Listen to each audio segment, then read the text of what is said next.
সর্দি কাশি হলে অনেকেই ওষুধ খেতে ছুটে যান, কিন্তু ঘরে বসেই কিছু সহজ উপায়ে দ্রুত আরোগ্য পাওয়া যায়।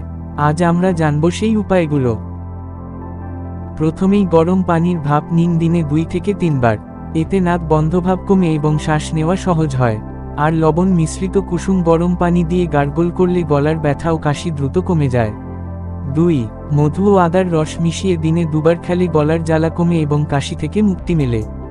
একই সাথে লেবুর রস ও ভিটামিন সি সমৃদ্ধ খাবার যেমন কমলা, আমলকি ইমিউন সিস্টেমকে শক্তিশালী করে। প্রচুর পরিমাণে পানি পান করুন যাতে শরীর ডিহাইড্রেট না হয়।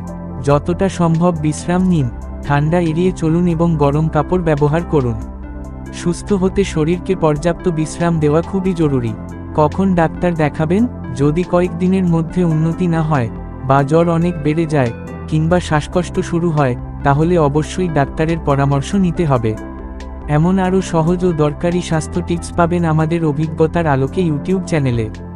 আমাদের সাজানো ভিডিও লিস্ট থেকে একে একে শিখতে পারবেন নানা উপকারী তথ্য, যা আপনার দৈনন্দিন জীবনে কাজে লাগবে। চ্যানেলটি সাবস্ক্রাইব করুন, লাইক ও শেয়ার করতে ভুলবেন না। সুস্থ থাকুন, ভালো থাকুন। ধন্যবাদ।